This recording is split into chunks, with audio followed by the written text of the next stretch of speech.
So, measuring the seams, the curved seams. It's an important part to use substitute missing fonts, so we can hide them later.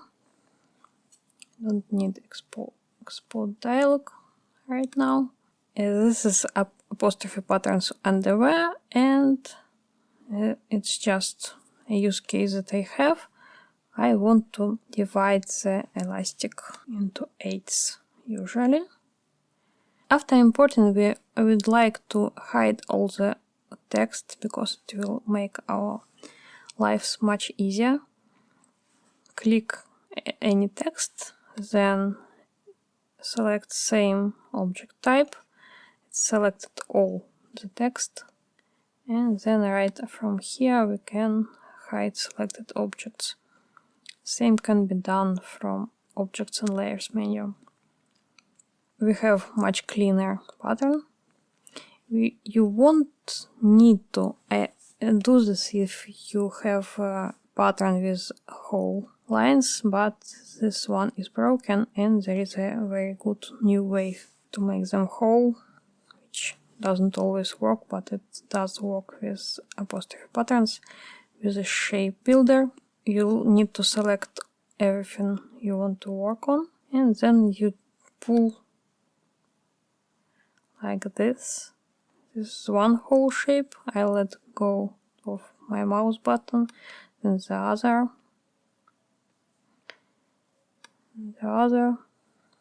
and you can leave this alone, but why not? I'll give them color, and then these ones have 6mm seam allowance, and we want to stitch them just enough to have long continuous seams that we would apply elastic to. So I'll stitch a back and the front and add the gusset, and that's enough.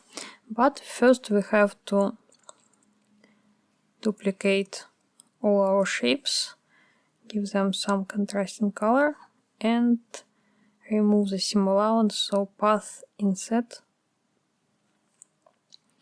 So orange are our path without seam allowance,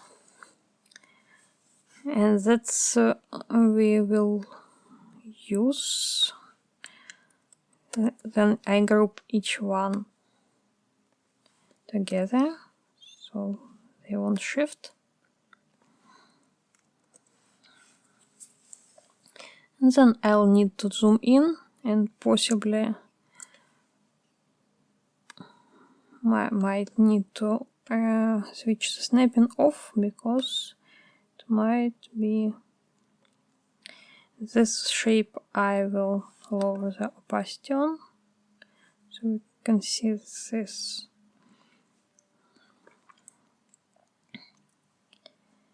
Then I'll move the rotation center to this point and we'll pivot. Okay, managed. It's our long seam.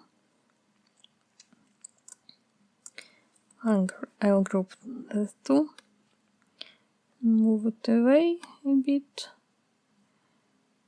and then we can. It's curved, so we won't be able to match them exactly, because we can't actually bend digital fabric, but can do enough for our purposes. Move the rotation center again, rotate,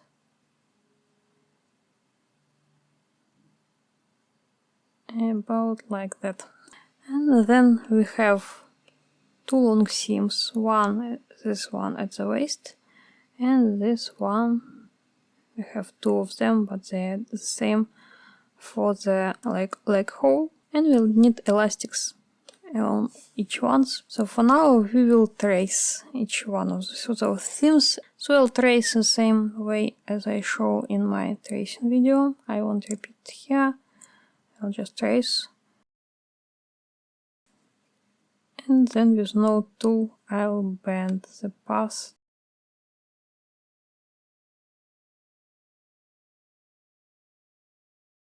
That's one. And the other one here.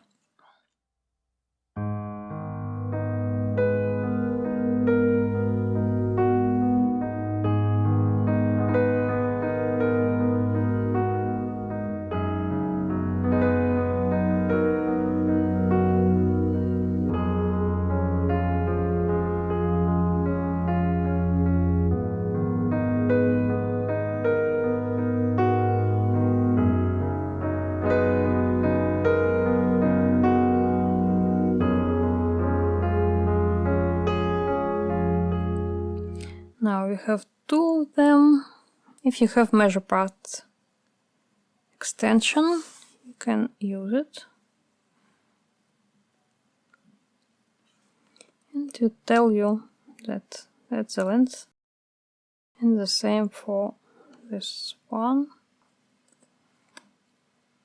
Not always visible. If you don't, you can use a ruler, which we are going to use anyway. So path effects, path effects. Here you can type ruler, and we'll change units to something like millimeters. It says that it marks 20. Here using a ruler to measure, we are going to guess like what if it's 100, and then we know that 100 is between the marks, so 1, 2, 3, 4, 5, 6, 7, 8. It's 800 and a bit more, so we'll think maybe it's 102. It looks actually close. So we'll know that we have now 8 segments at 8 equal segments, and one of them is 102 millimeters long, but that's not actually important because we just want these equal markings, so we can pin our elastic there. We'll just mark it on our pattern. We'll do the same for this one.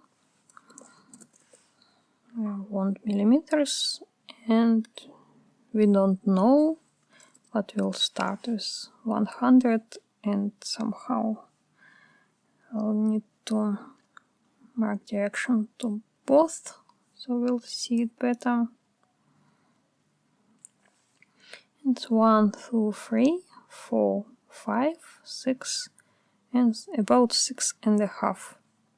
As you can see, it's accurate. We'll know it's about 650. So we can guess that it's so, and then divided by 8. 3, 4, 5, 6, 7, 8. And it's about close.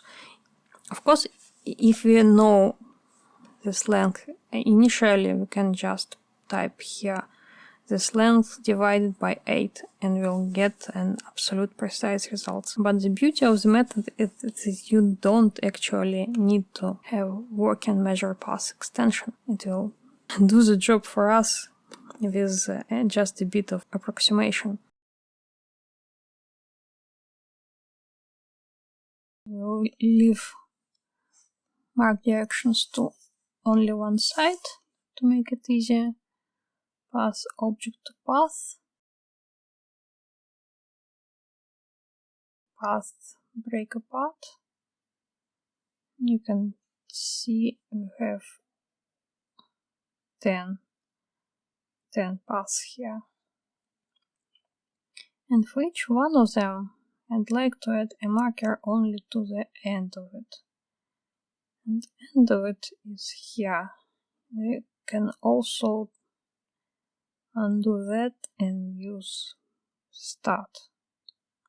That will be right on the path, which can be desirable.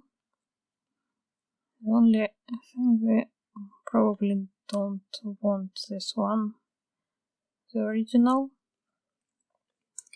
We are only after the notches. So we'll do this for this one too. Path object to path. Path break apart. I have 10. So for the start once this one, and remove the selection and pull away the original path. So now we have notches as separate entities just sitting in this space, and we'd like to group them with their respective pattern pieces. For now we have this whole group. I'll ungroup it. So we have 1, 2, and 3. For this one, I'll want to. We don't need actually corner ones, so I'll hold Shift and click these scissors, this, and then the 3, because we don't need corner ones, and I'll group them. And now we can pull it away. We don't need these corner ones. The same here, we'll add them, these two, this group, and pull it away. And for this group I'll need only 3 pairs of scissors. Then the other finishing touches are making the patterns vertical again. We also would like to take this two and then duplicate, mirror them horizontally and move them to the other side and group it all again so nothing got lost. And the same we'll do with this one.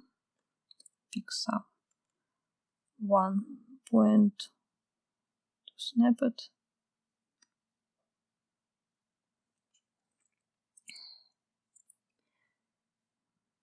Move object rotation center there and rotate it to its heart desire. Make sure it's snapped with the right thing, because there's an object with our grid is underneath, so I'll just pull it here. And now we can position it however we want it, and we don't need this original path anymore. And then that's actually how we can export it. I'd habitually make this page bigger so we have more space.